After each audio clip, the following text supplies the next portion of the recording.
안녕하세요. 사연에 빠지다의 DJ 민영입니다. 오늘도 두 가지 사연 준비되어 있으니 끝까지 함께 해주시고요. 구독과 좋아요 버튼도 잊지 말아주세요. 그럼 오늘의 사연 바로 만나볼게요. 안녕하세요. 70이 넘은 노인네입니다. 70이 넘도록 살다 보니 많은 일들이 있더군요. 그 중에서 제가 제일 기억나는 사건들이 있어 여러분께 그냥 이런 인생을 살아왔다 말하고 싶어 사연을 신청하게 됐습니다. 본격적으로 이야기를 하려고 하는데 어디서부터 이야기를 할까 고민이 되네요. 우선 제 결혼 생활부터 이야기를 할까요? 결혼 생활부터 저의 생활은 달라졌으니 그때부터 말씀을 드리겠습니다. 결혼은 제가 어렸을 때 경험하지 못한 것들을 많이 겪게 해주었어요. 물론 안 좋은 일들이 아주 많았지만 제게 있어서 아주 중요한 사건 중 하나이지요. 다시 한번 삶이 주어진다고 해도 결혼을 선택할 만큼 결혼은 제 인생에 있어 아주 중요한 사건입니다.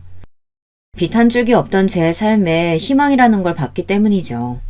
어린 시절 아버지에게 얻어터지고 어머니에게 구박을 받는 게 당연하게 여겨질 정도로 저는 불행한 가정에서 태어났습니다. 빛이라고는 보이지 않는 삶을 살았어요. 그러다 제게 사랑이라는 감정을 알려준 남자가 있었고 저는 그 남자의 아이를 갖게 되었답니다. 부모님은 그런 저에게 욕을 퍼부었고 다시는 집에 찾아오지 말라고 했습니다. 그날이 제 인생에 있어 욕을 가장 많이 들은 날일지도 모르겠습니다. 그래도 저는 행복했습니다. 이 집구석에서 벗어나 사랑하는 사람과 살 수 있는 게 얼마나 행복한 일입니까? 그 사람은 굉장히 성실했고 다정한 사람이었습니다. 앞으로의 제 인생이 행복으로 가득 차 있을 거라고 생각했어요. 아무도 축복을 하지 않았지만 저희는 아이와 함께 행복하게 지낼 수 있겠다는 확신이 있었습니다. 하지만 그 확신은 바로 깨져버리고 말았죠. 그 사람이 얼마 지나지 않아 죽고 말았기 때문입니다. 저는 그 사람이 잘 버티고 있었다고 생각했어요.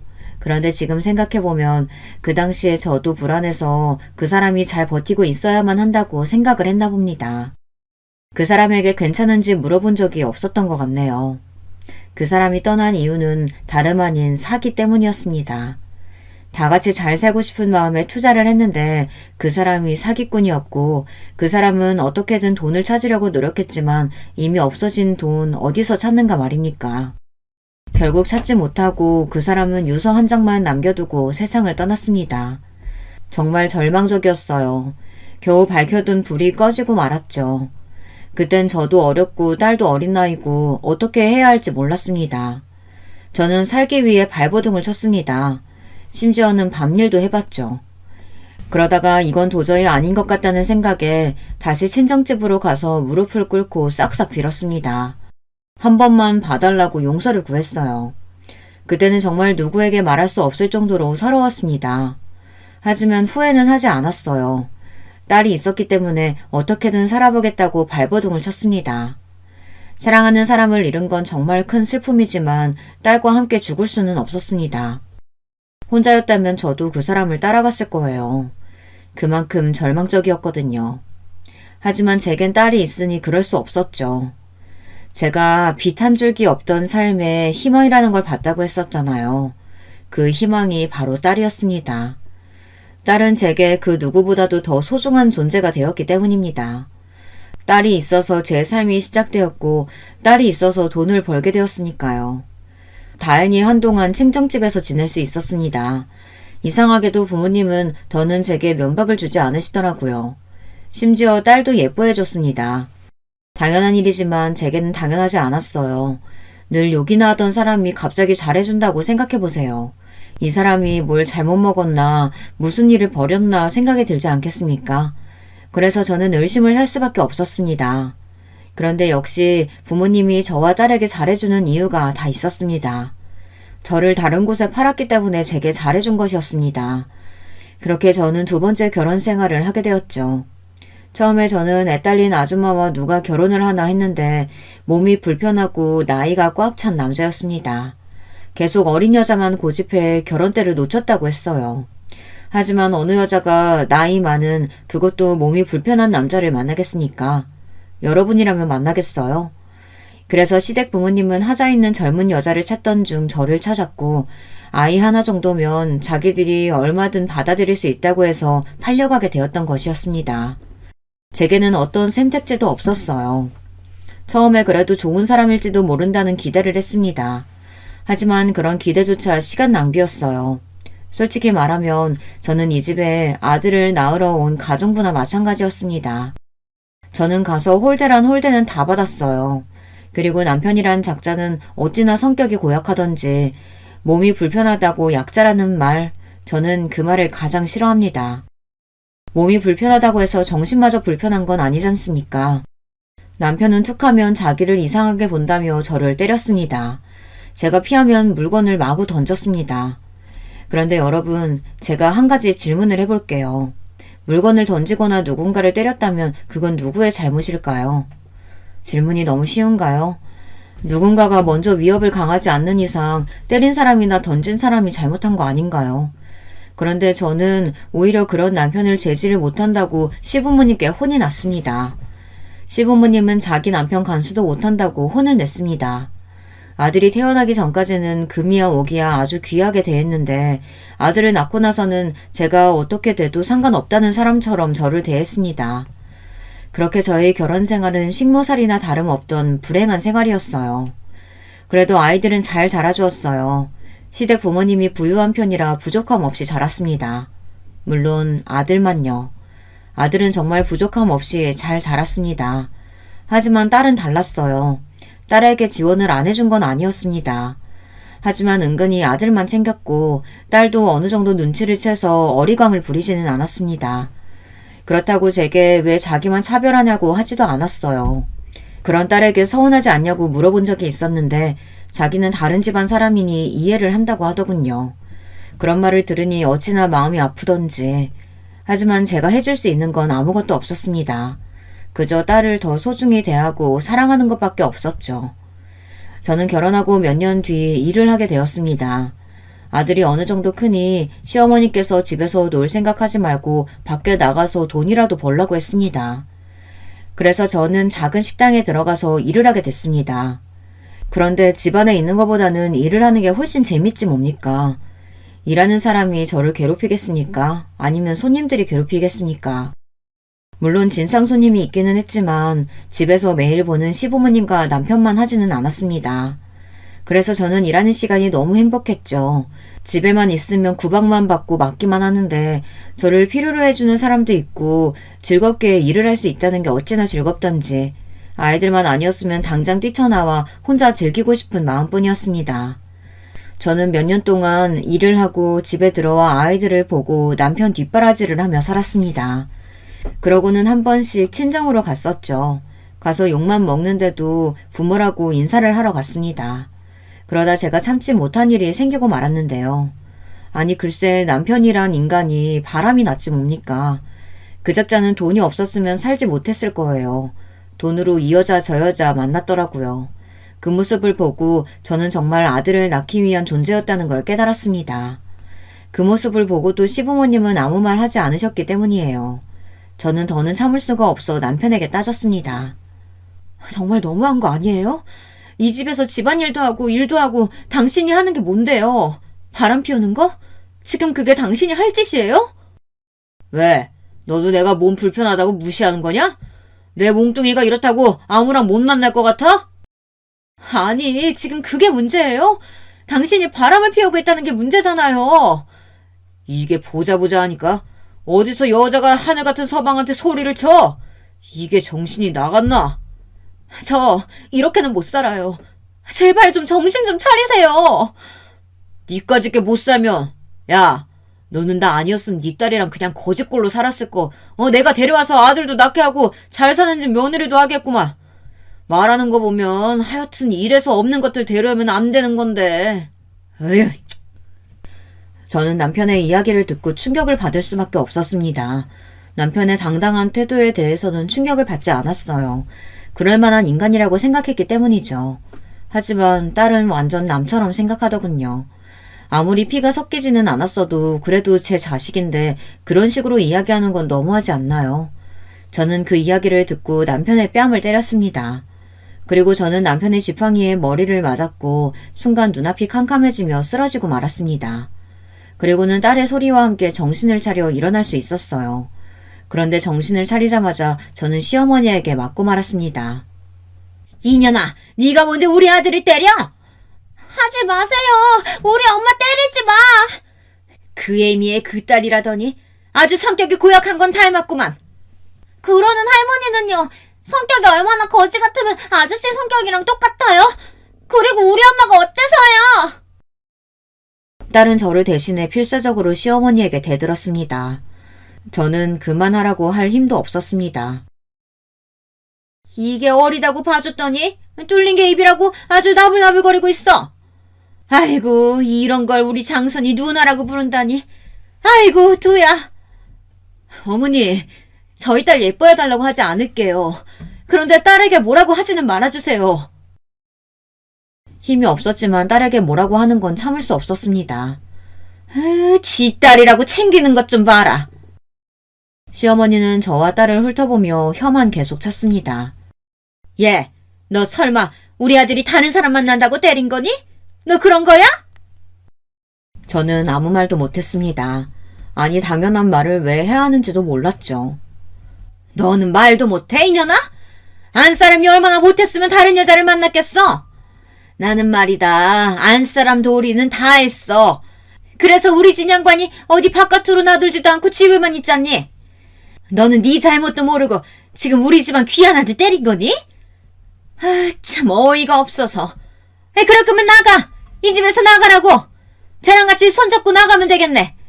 아, 그리고 사돈 내는 가봤자 너 반기지도 않으실 게다. 이미 한번 나갈 딸이라고 처음부터 막 굴려도 된다고 하는 부모가 도대체 어디 있니? 아휴, 결혼만 잘 됐으면 내가 이런 집안 받지도 않는 건데. 시어머니의 말이 놀랍지는 않았습니다. 부모님이 그런 소리를 했다는 것도, 남편이 바람을 피운 게 제 탓이라는 것도 시어머니가 늘 하시던 말이라 아무렇지도 않았어요. 그래서 저는 집을 나가기로 결심했습니다. 이런 집이면 나가는 게 저에게도 도움이 되겠죠. 하지만 제가 나갈 수 없는 한 가지가 있었습니다. 이 집에서 가장 중요한 게 뭐가 있겠습니까? 아니, 제 인생에 있어서요. 딸과 아들, 제 자식들입니다. 시부모님과 남편에게 딸이 중요할까요? 없어도 그만인 사람들이 뭐가 아쉬워서 딸을 중요하게 생각하겠습니까? 하지만 아들은 다르죠. 제가 나간다고 하니 그럼 딸과 함께 나가라고 하더군요. 그래서 제가 4배 아파 낳은 자식은 아들도 있으니 아들과 함께 나가겠다고 했습니다. 제 배 아파 낳았으니 아들도 같이 데리고 나갈 거예요. 엄마 없이 어떻게 애를 키워요? 따라가면 당장 애 밥은? 애가 하고 싶어 하는 건? 애 환경은? 우리 손자가 그렇게 사는 꼴을 못 본다. 그리고 우리가 얼마나 손자한테 잘해줬는데 그럼 우리 자식이지? 솔직히 너도 우리 아들 아니었으면 아들 보지도 못했을 거 아니냐? 애는 못 준다. 나갈 거면 조용히 둘이서 나가야지. 아무 잘못 없는 애를 왜 데리고 나가긴 데려가? 시어머니는 남편과 정말 똑같은 말을 하며 아이를 못 준다고 했습니다. 그냥 도망칠까 생각을 많이 했지만 저는 그럴 수 없었습니다. 차마 아들을 버리고 갈 수는 없었죠. 아무리 잘 산다고 해도 자식을 버리고 가는 사람이 그게 부모라고 할 수 있겠습니까? 결국은 상처만 받고 시댁에서 살 수밖에 없었습니다. 하지만 그날 이후 딸마저 냉대를 받았습니다. 엄마가 미안해. 엄마가 뭐가 미안해. 내가 할머니한테 대들어서 그런 건데. 난 괜찮아. 그럴수록 저는 딸을 더 아낄 수밖에 없었습니다. 그런데 이게 또 문제가 되더라고요. 아들이 왜 누나만 챙기냐고 하더라고요. 누나는 우리 가족도 아닌데 왜 챙겨? 왜 나만 미워해? 엄마는 왜 우리 가족이 아닌 사람한테 잘해주는 건데? 저는 아들의 말을 듣고 놀랐습니다. 아들 입에서 딸이 우리 가족이 아니라는 건 처음 들었기 때문입니다. 그리고 아들은 제 딸을 정말 잘 따랐기 때문에 그런 말을 할 거라고 상상도 하지 못했습니다. 하지만 이 이야기가 나왔다는 건 어디서 들었다는 거겠죠. 저는 아들에게 그런 소리를 어디서 들었냐고 물었습니다. 너 그런 말 어디서 들었어? 누나가 왜 우리 가족이 아니야? 누나도 우리 가족이야. 내 딸, 내 아들 같은 배에서 나왔는데 누가 가족이 아니래? 앞으로 그런 말 하는 거 아니야. 그리고 누가 미워해? 우리 아들이 세상에서 제일 좋은데. 이상하다. 할머니가 그랬는데. 그럼 할머니가 거짓말한 거야? 저는 아들에게 어떻게 이야기를 해줘야 하나 고민을 많이 했습니다. 아빠가 다르다는 걸 어떻게 이야기를 할지 모르겠더라고요. 그냥 잘 넘어가야 하나 생각을 했지만 언젠가는 알아야 할 사실이고 언제 또 시어머니가 아이에게 이상한 말을 할지도 모르니 제가 먼저 이야기를 하는 게 좋을 것 같다는 생각에 아빠가 다르다고 말을 했습니다. 아이는 처음에 이해를 하지 못하더군요.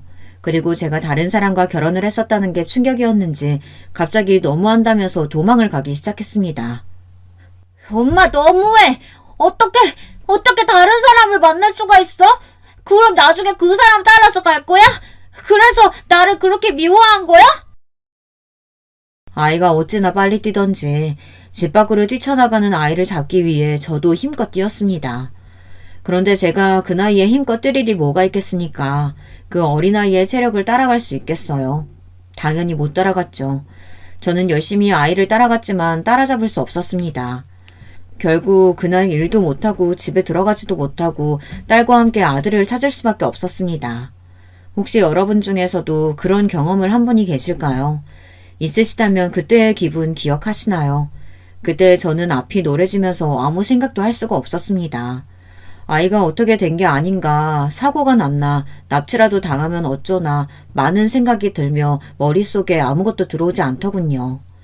손이 떨리며 눈물이 왈칵 쏟아졌습니다. 그런데 그때 딸이 아들을 찾았다고 소리를 쳤습니다. 엄마, 여기! 저는 바로 달려가 아들을 안았습니다. 아들은 갈 곳 없이 그 자리에서 계속 앉아 있었겠지만 저는 아이가 살아있다는 것에 감사해 아이를 안고 펑펑 울었죠. 그런데 아들이 갑자기 저를 안고 사과를 하더군요. 잘못했어요. 그날 저는 아들과 딸과 제가 일하는 식당에 가서 셋이서 같이 밥을 먹었습니다. 그러면서 사실을 다 이야기했죠. 어린 나이에 이야기를 해도 될까 싶었지만 저는 솔직하게 말하고 싶었어요. 딸은 이미 알고 있는 사실이라 무덤덤했지만 아들은 받아들이기 위해 노력을 하는 것 같았습니다. 그리고 아들에게 절대 미워하는 게 아니라고 이야기를 해줬어요.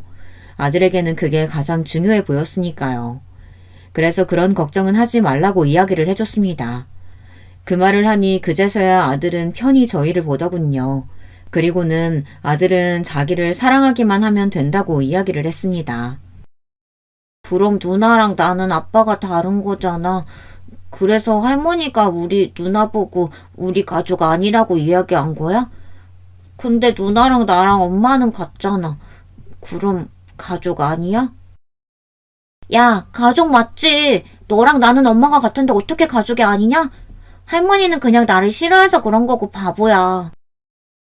그럼 가족 맞지. 그리고 가족은 피가 섞이지 않아도 가족이 될 수 있다? 특별한 가족이지. 우리도 특별한 가족 중 하나고. 그런데 특별하니까 남들 앞에서는 말하고 다니지 않는 게 좋아. 괜히 혼자 특별하면 다른 사람들이 질투해서 뭐라고 할 수도 있으니까. 서로 이야기하지 않고 넘어가는 거지. 어떻게 아들에게 잘 이야기를 할까 고민을 많이 했는데 이 사건 덕분에 잘 마무리할 수 있었습니다. 그리고 딸이 시원하게 이야기를 해서 그런가 아들도 점점 제 딸을 닮아가기 시작하더군요. 아들이 커가면서 시어머니에게 한 소리를 하기 시작했습니다. 처음에는 무슨 소리를 했길래 애가 이러나 했는데 아들이 계속 잔소리를 하기 시작하니 두 팔을 다 들며 딸과 저에게도 구박을 하지 않겠다고 아들에게 약속을 했습니다. 하지만 차별이 없다고 하면 거짓말이죠. 당연히 딸에게는 차별을 했고 저는 그런 딸에게 너무 미안했습니다. 그래서 딸이 제겐 아픈 손가락이었죠. 그래서 저는 딸을 더 소중하게 대할 수밖에 없었습니다. 저는 그렇게 몇십 년을 시댁에서 살며 함께 지냈어요. 그리고 몸이 아프지 않는 이상 일을 쉬지도 않았습니다. 남편이란 인간은 이미 포기를 한 지 오래라 저는 아이들만 보고 살았죠.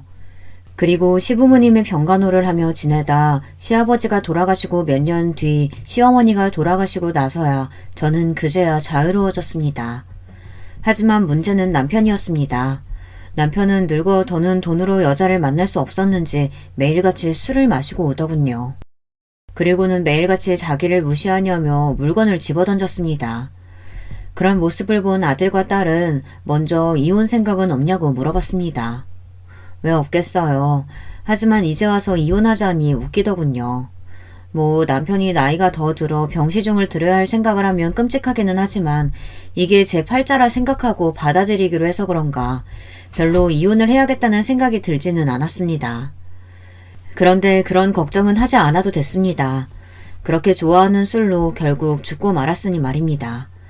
술을 마시고 도로에 뛰어들어 결국 저 세상으로 갔으니 제가 병시중을 들지 않아도 됐죠. 남편이란 사람이 죽었는데도 눈물이 나오지 않았습니다. 물론 마음이 좋지는 않았어요. 하지만 언젠가는 술 때문에 사고가 날 거라고 생각을 했었기 때문인지 생각보다 슬프지는 않았습니다. 이렇게 이야기를 해도 될지 모르겠지만 마음이 후련해진 것도 있었습니다. 아이들도 아버지가 돌아가셨다고 슬퍼하지 않는 모습을 보니 남편이란 인간이 얼마나 인생을 못 살았나 싶었죠. 그렇게 남편을 보내고 이제는 자식들만 보낼 날만 남았습니다. 자식들을 보내고 홀로 지낼 생각을 하니 헛헛하더군요. 하지만 딸과 아들도 새로운 가족을 찾아야 하지 않겠습니까? 저는 딸과 아들을 보내고 혼자 시골에 내려가 살 생각이었습니다. 그 결심을 한 지 얼마 되지 않아 자식들은 서로 짝을 찾아 제 곁을 떠나갔습니다. 저는 자식들을 보내고 시골로 내려가 자그마한 가게를 내서 조용히 살았습니다. 시골에 살고 있어서인지 아이들이 자주 찾아오지는 않았지만 아이들은 주말에 한 번씩은 오려고 했어요. 자주 오지 말라고 이야기했지만 제 말은 듣지 않더라고요. 그래도 자식들이 계속 찾아와 주니 기분은 좋더군요. 그런데 계속 찾아와서 그런가 며느리는 어느 순간부터 오지 않더니 제게 더는 못 가겠다고 통보를 하더군요. 요즘 며느리들은 당돌하게 이야기를 한다는데 직접 당해보니 웃음이 나왔습니다. 하지만 며느리와 싸워봤자 뭐합니까? 안 그런가요? 또 제가 시어머니에게 된통 당해서 그런가 저도 그런 시어머니가 되고 싶지는 않더라고요. 물론 며느리가 놀고 먹기만 한다면 뭐라고 했겠지만 며느리가 쉬는 것도 아니고 일하고 모처럼 주말에 쉬는데 시댁에 와서 앉아있으니 얼마나 싫겠습니까? 아무리 잘해준다고 해도 시댁은 시댁 아닙니까? 얼마나 불편한지 제가 더 잘 알기 때문에 이해하고 넘어갔습니다. 아들은 미안하다며 자기가 한 소리 하겠다는 거 며느리에게 뭐라고 하지 말라고 했습니다. 괜히 그런 이야기를 해봤자 둘 사이에 좋은 거 하나 없다고 그러지 말고 같이 있어주라고 이야기했었죠. 그런 말을 했다고 며느리를 미워하거나 싫어하지는 않았습니다. 그런데 사람이란 게 그렇잖아요. 자기를 챙겨주는 사람을 보면 아무것도 안 하는 사람보다 마음이 더 가는 건 어쩔 수 없지 않나요? 며느리와 다르게 사위는 제게 싹싹하게 예쁜 행동만 골라서 했습니다. 몸은 불편한 데가 없는지 집 수리할 곳은 없는지 매번 물어봤고 아들보다 더 친아들처럼 행동을 했습니다. 그러니 제가 예뻐할 수밖에 없었죠. 그래서 딸내에 조금 마음이 더 갈 수밖에 없었습니다. 그리고 어느 하루는 제가 팔을 다쳐 제대로 움직일 수 없을 때 사위가 먼저 제게 딸내에서 지내는 게 어떻겠냐고 제안을 했고 딸 집에 가서 몇 달을 신세지게 되었어요. 장모와 같이 산다는 게 쉽지 않은 일이라는 걸 잘 아는데도 불편한 기색 없이 편하게 대해주는 모습이 참 고마웠습니다. 그리고 딸아이에게도 잘 대해주니 얼마나 예쁘겠어요. 저는 점점 사위에게 마음이 갔습니다. 그런데 믿는 도끼에 발등 찍힌다고 저는 사위에게 발등이 찍히고 말았습니다. 이른이 넘어가면서 점점 몸이 좋지 않은 게 느껴지더군요. 그렇다고 몸이 아주 안 좋은 건 아니었습니다. 귀가 조금 들리지 않고 예전보다는 숨이 가빠지고 전보다는 자주 아프기는 했지만 제 나이에 비해서는 꽤 건강한 편이라 생각하며 살았습니다. 혼자서도 그럭저럭 잘 살아왔고 조용히 장사를 하며 지내왔었죠. 하지만 자식들은 걱정이었나 봅니다. 제 걱정을 어찌나 하던지 저는 제 걱정하지 말고 일이나 열심히 하라고 했습니다. 그러던 중 딸내에 안 좋은 소식이 생기고 말았습니다. 사위네 회사가 부도가 나서 실직을 하고 말았다는 겁니다. 다행히 딸이 직장을 다니고 있었지만 아이가 셋인 집에서는 딸 혼자 벌이로 어떻게 산답니까? 딸은 처음으로 제게 부탁을 했습니다. 엄마, 혹시 돈 좀 빌려줄 수 있어? 그 말과 함께 처음으로 딸내 사정을 듣게 되었습니다. 보니 바로 이야기한 것도 아닌 것 같았어요. 몇 달이 지나고 나서야 이야기를 한 것 같았죠. 자기네들도 어떻게든 버텨본다고 버티다가 제게 이야기를 한 것 같았습니다. 사부인은 딸이 결혼하고 얼마 있지 않아 돌아가셔서 부탁할 사람이 없었던 겁니다. 그래서 제게 부탁을 한 것이었죠. 자식이 어렵다는데 안 도와줄 부모가 있겠습니까? 저는 남은 전 재산을 딸에게 주겠다고 했습니다. 딸은 이렇게까지는 필요 없다며 거절을 하더군요. 부모로서 해준 것도 없잖니. 내가 너에게 미안한 것도 많고 네가 어렸을 때 그렇게 잘한 것도 나 때문인 것 같아서 마음에 걸리는 것도 많아. 엄마라고는 해준 것도 없는 것 같아서 마음이 불편했는데 이렇게 줄 수 있으니 얼마나 감사하니. 내 마음이니 이거라도 받으렴. 그럼 엄마 혹시 우리 집에서 같이 살지 않을래? 나도 그게 마음이 편할 것 같고 애들 아빠도 수락할 거야. 엄마 가게랑 집 다 정리하고 우리 집으로 와요. 엄마 몸도 불편하잖아. 한번 생각해봐. 알겠지? 딸의 제안에 저는 생각을 해봤습니다. 저와 같이 살면 행복할 것 같았어요. 하지만 아무리 딸 집이라고 해도 제 집이 아니니 괜히 불편할 것 같아 고민이 많이 되었습니다. 한참을 고민을 하는데 사위에게 전화가 오더라고요. 장모님, 안사람한테 이야기 들었습니다. 언제든 저희 집에 오셔도 돼요. 말씀만 해주세요. 아니, 그래도 자네가 불편할 텐데. 저는 괜찮아요. 아이들이야 어머님을 워낙 좋아해서 별 문제 없을 거고. 저희 회사가 괜히 이렇게 돼서는. 그게 자네 탓인가? 어쩔 수 없는 일 탓하지 말고. 그래도 이렇게 전화 줘서 고마워. 아닙니다. 편하게 말씀해 주세요. 사위의 말에 저는 딸 집에서 지내기로 마음을 먹었습니다. 그렇게 저는 다짐을 하고 가게도 팔고 집도 팔고 전 재산을 딸에게 주었습니다. 제게 남은 거라고는 자그마한 돈밖에 없었지만 그래도 딸이 편하게 지낼 수 있다면 저는 좋았습니다. 오히려 저는 마음이 한결 가벼워졌어요. 그런데 어느 날 사위의 통화를 듣고 경악을 금치 못했습니다.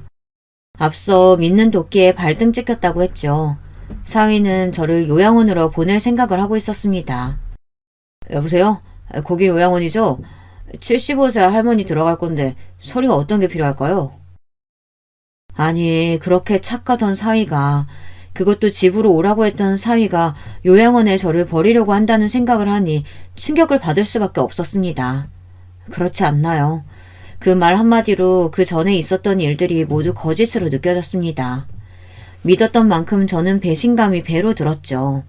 나이를 먹고 모든 일에 초연해졌다고 생각했는데 아니었습니다. 제 딸을 위해서도 있었지만 사위를 살리겠다고 사위가 살아야 제 딸도 살 거라는 생각에 모든 전 재산을 준 것인데 돌아오는 건 결국 저를 요양원에 가둬두겠다는 거니 저는 어떻게 돌려줄까 생각을 했습니다. 이 나이 먹고 복수를 시작하게 된 것이죠. 사위는 제 돈으로 꽤 큰 가게를 차렸습니다. 매달 일을 시작하다 체면이 살지 않았는지 가게를 차렸더군요. 예전 같으면 응원을 해줬겠지만 사위의 한마디에 저는 이미 돌이킬 수 없는 상처를 받아 곱게 보이지가 않았습니다. 저는 이런저런 생각을 다 했어요. 복수를 해본 적이 없는 사람이 그것도 다 늙어서 복수를 한다는 게 쉽지 않은 일이라는 걸 알잖아요. 어떻게 저의 배신감을 표현해야 할지 머릿속이 복잡했습니다. 5만 가지 생각이 다 들었어요. 첫 번째, 딸에게 당장 달려가서 이야기를 한다. 두 번째, 가게로 찾아가 없는 소문을 만들어 장사를 망하게 한다. 세 번째, 일부러 사위를 나쁜 놈으로 만들어 딸과 헤어지게 만든다. 네 번째, 사위 뒷조사를 해서 약점을 잡아낸다. 이 밖에도 다양한 방법들이 있었습니다. 하지만 사위의 장사를 망치는 건 딸도 힘들어할 것 같으니 할 수 없는 일이라고 생각했고 바람을 피우게 해서 나쁜 놈으로 만들어 헤어지게 만들자니 이건 딸과 손주들이 슬퍼할 것 같고 뒷조사를 해서 약점을 잡아낸다 한들 어떻게 이용을 할 것인지 모르겠는 겁니다. 결국 저는 나머지 방법을 쓰기로 했습니다. 다행히 아이들은 학교에 가서 집에 없었고 딸도 회사에 가서 집에 없어 사위와 둘이 있는 시간은 많았습니다. 사위의 출근 시간은 조금 늦은 시간이라 같이 있는 시간이 많았죠. 이서방, 일에 좀 올 수 있나? 네, 장모님. 내가 몸이 불편해서 그런데 부축 좀 해줄 수 있을까? 갑자기 허리가 너무 아파서. 네, 당연하죠. 사위는 언제나처럼 친절하게 저를 대해줬습니다. 이서방. 네, 장모님. 아이고, 미안하네. 방에 들어가고 싶어서. 괜찮지? 아유, 그럼요. 고마워. 우리 이서방밖에 없어. 아닙니다. 또 필요한 거 있으시면 말씀해 주세요. 그래, 그래. 저는 수없이 사위를 불렀습니다. 이서방, 이서방. 네, 장모님. 미안한데 혹시 집에 시금치가 있나? 갑자기 애들이 시금치 나물이 먹고 싶다고 한 게 기억나서. 제가 한번 찾아볼게요. 그래, 그래. 고마워. 장모님, 시금치는 없는 것 같은데요? 아이고, 어쩌나. 오늘 해달라고 한 것 같은데. 내가 갔다 와야 하나? 제가 갔다 올게요. 그래? 자네가 갔다 오면 나야 고맙지. 그럼 조심히 다녀오고. 저는 그렇게 사위를 부려먹었습니다. 이서방! 네, 장모님. 사위는 조금 지쳐가는 게 보이기 시작했습니다. 시금치 간이 맞는지 좀 봐줄 수 있나? 네, 물론이죠. 일부러 소금을 팍팍 넣어서 시금치는 매우 짠 상태였습니다. 장모님, 이거 좀... 왜, 입에 안 맞아? 저는 일부러 간을 별로 하지 않는 시금치를 먹었습니다. 이상하네. 괜찮은데? 내 입맛이 이상한가?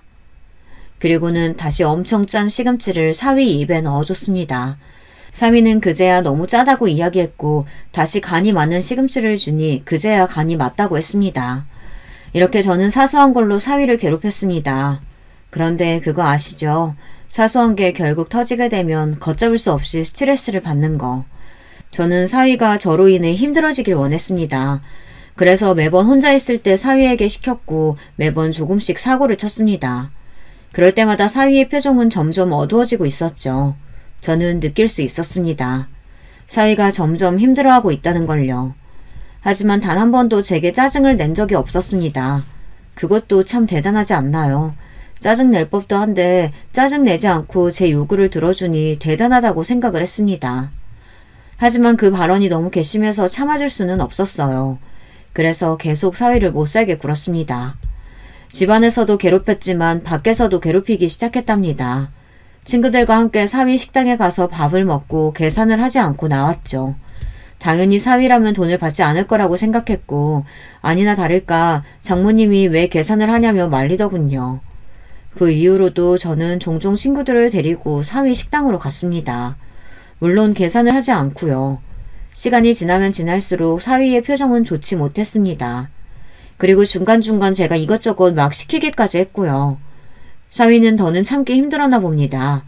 결국 터질 대로 터진 모양입니다. 결국 사위가 딸에게 불만을 말하는 걸 들을 수 있었습니다. 여보, 장모님 너무 하시는 거 아니야? 그게 무슨 말이야? 아니, 요즘 따라 계속 나를 심부름꾼으로 쓰질 않나. 아니, 뭐 그건 그렇다 쳐. 그런데 계속 친구 데려와서는 우리 가게에서 밥 먹고 가잖아. 근데? 그게 문제가 돼? 아니, 장모님한테 돈 받기 애매해서 계산 안 해도 된다고 하니까 그 뒤로 계속 친구를 데려오시잖아. 그래서? 계산을 안 하는데 계속 오신다니까? 그럼 돈 달라고 해. 그리고 너는 엄마가 그렇게 도와줬는데 그거 하나 못 해줘? 아니, 그게 나도 계속 그러니까 부담스럽다고. 그럼 말해. 돈 달라고. 그럼 됐네. 딸의 시원시원한 성격 덕분에 사위는 아무 말도 할 수가 없었습니다. 사위가 조금 바보같이 착하다고 해야 할지 미련하게 쓴소리를 못한다고 해야 할지 그런 면이 조금 있어서 딸에게 잡혀 사는 게 참 다행이라고 생각했습니다. 그 덕에 사위를 괴롭혀도 별 문제가 없었기 때문입니다. 그날 이후로 저는 더 열심히 괴롭혔어요. 조금 유치할 수도 있지만 사위를 골탕 먹이기엔 이것이 제일 직방이었으니까요. 그리고 그날 이후로는 식당에 가서 돈을 내고 먹었습니다. 물론 가끔 그냥 얻어먹고 갈 때도 있었지만 대부분은 돈을 냈습니다.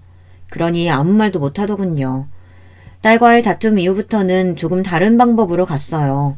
딸에게 제가 먼저 요양원 이야기를 했습니다. 어떤 자식들은 자기들 힘들다고 요양원에 보내던데 저를 보낼 생각을 하고 있다면 꿈도 꾸지 말라고 이야기를 했습니다.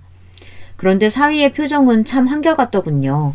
자기는 그런 생각을 한 적도 없다는 식으로 이야기하는데 얼마나 속이 뒤틀리던지. 딸은 그런 말 말라고 절대 그럴 일 없을 거라고 이야기를 했습니다. 저는 그때 네 옆에 있는 놈이 나를 요양원으로 보내려고 한다는 걸 말하고 싶었어요. 하지만 아직 그런 때는 아니라고 생각을 했죠. 만약에 엄마 치매가 오면 그때도 안 보낼 거야? 내가 아무것도 못 가리면? 엄마, 그건 당연히 내가 해야지. 아니면 내가 엄마를 왜 모셔왔겠어. 이서방이 힘들잖아. 엄마, 이 사람이 뭐가 힘들다고. 내가 다 할 건데. 그리고 엄마가 그렇게 다 내어줬는데 그거 하나 못 해줄까봐? 이 사람 그런 사람 아닌 거 알잖아. 그렇지, 여보? 딸은 사위를 정말 많이 믿는 눈치였습니다. 하지만 그러면 그럴수록 사위의 표정은 좋아지지 않았습니다. 그리고 저는 본격적으로 사위를 못살게 굴기 시작했습니다. 사위에게는 심부름을 시켰고 맞게 가져온 걸 내가 언제 이걸 시켰냐며 시치미를 떼었습니다. 사위는 정말 억울해하더군요. 하지만 저는 계속 화를 냈습니다. 그게 반복되고 나니 사위도 참지 못했나 봅니다. 몇 달이 지나고서야 제게 화를 낸 겁니다. 장모님, 정말 너무하시는 거 아닙니까? 내가 뭘? 아니, 매번 장모님이 사오라는 거 사왔는데 아니라고 하시고, 제가 그래서 메모하고 몇 번 확인하고 가도 그럴 일 없다면서 화를 내고 우기시고, 장모님 혹시 치매 오신 거 아니세요? 치매? 자네 미쳤어? 치매라고? 왜? 치매 오면 뭐? 요양원에 보내게? 아니, 무슨 그런 말을. 들었잖아요. 요양원 안 보낸다고. 내가 자네 속셈 알아. 누굴 속이나 귀신을 속이지. 저는 사위의 말에 아무것도 대답하지 않고 계속 나를 요양원에 보내려고 하는 거 아니냐고 이야기를 했습니다. 사위는 저와 더는 말이 안 통할 것 같았는지 대화를 끝내더군요. 그날 이후 저는 치매 검사를 하러 갔습니다. 하지만 치매일 리가 없죠. 사위는 계속 답답하다며 제게 이야기를 했습니다. 그리고 화를 낸 이후로는 참지도 않더군요. 그 모습을 보고 딸이 또 뭐라고 했습니다. 당신 요즘 엄마한테 너무 막 하는 거 아니야? 나도 참을 만큼 참았어. 정말 너무 하시는 거 아니냐고. 나도 힘들어. 당신도 이제 일 그만두고 어머님 봐봐. 얼마나 힘드나. 매일 시키면서 그거 아니라고 하고 화내고. 아니 가끔은 물건까지 던진다니까? 내가? 내가 물건을 언제 던졌어? 장모님. 또 왜 매번 저를 이상한 사람으로 만들어요? 저 그럼 할 말 없어요. 장모님 도대체 저한테 왜 그러세요? 사위가 정말 답답했나 봅니다. 딸 앞에서는 한 번도 제게 큰 소리로 화를 낸 적이 없었는데 화를 내니 말입니다. 당신 일부러 그러는 거 아니지? 엄마 돌보는 거 그렇게 힘들어? 그래서 일부러 그러는 거야? 치매 검사도 받을 때 아무 이상 없었잖아. 당신 요즘 많이 피곤한 건 아니지? 제가 시치미를 떼자 오히려 딸은 사위 걱정을 했습니다. 제가 절대 그럴 일이 없을 거라고 생각했기 때문이죠. 딸이 그러면 그럴수록 사위는 더 답답해했습니다. 그럴수록 저는 점점 속이 시원해지기 시작했습니다. 제가 유일하게 할 수 있는 방법이 통하고 있다는 생각에 재미도 있었어요. 다 늙어서 이게 무슨 일인가 싶기도 했지만요. 그런데 결국 터질 게 터지고 말았습니다.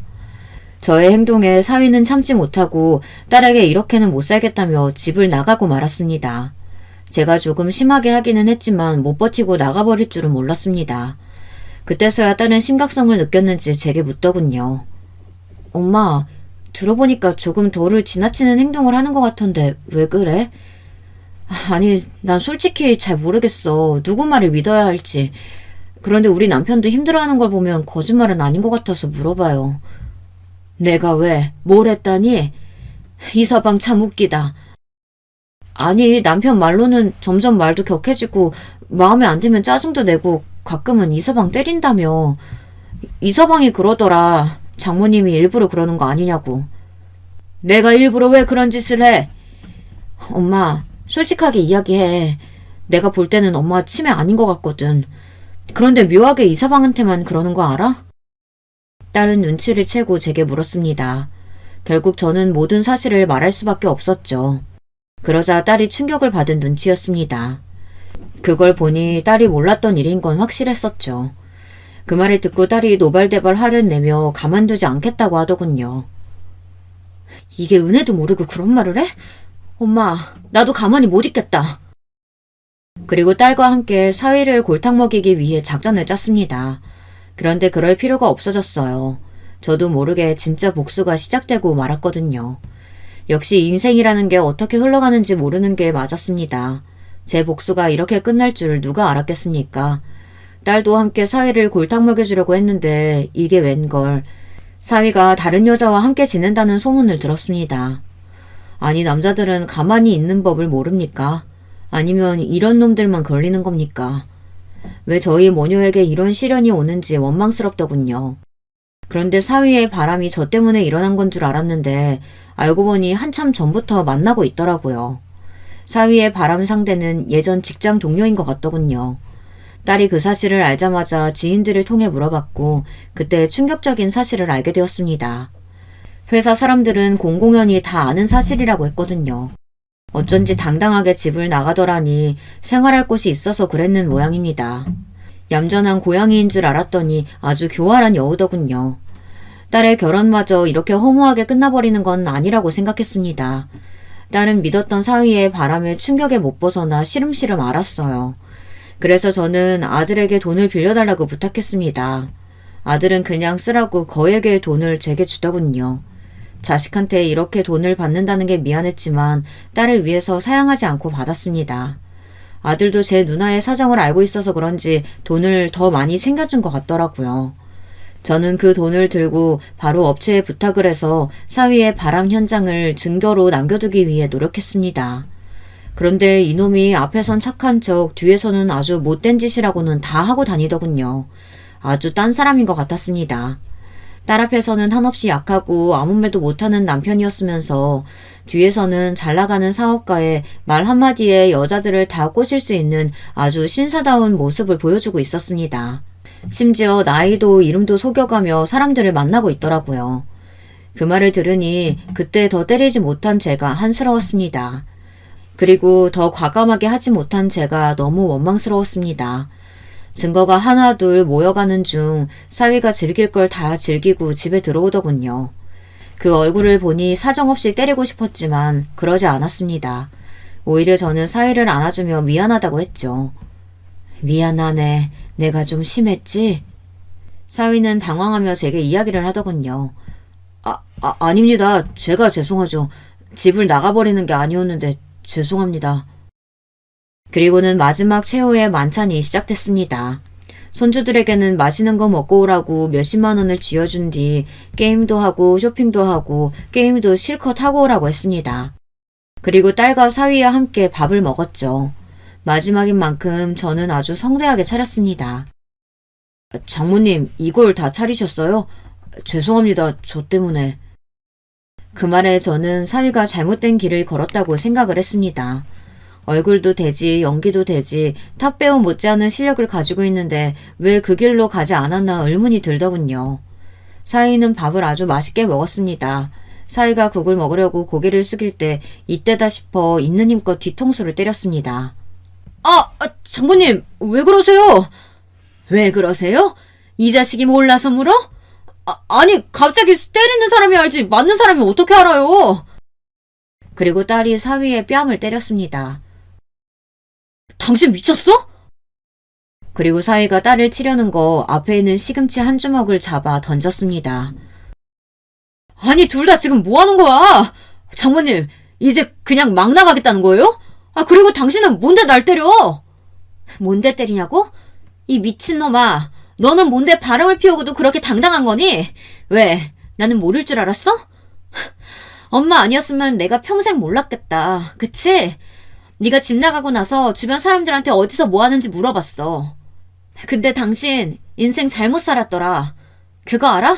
당신 친구들, 회사 동료들이 다 이야기해주던데? 그러게 철저하게 착하게 지냈어야지. 사람들도 당신 행동에 학을 뗐더라고. 내가 언제 바람을 피웠다고 그래? 이 썩을 놈아! 증거 여기 있다! 그러고는 분이 안 풀려서 사위를 한 대 더 때렸습니다. 사위는 모든 증거를 보자마자 얼어붙어서는 바로 잘못했다고 꼬리를 내렸습니다.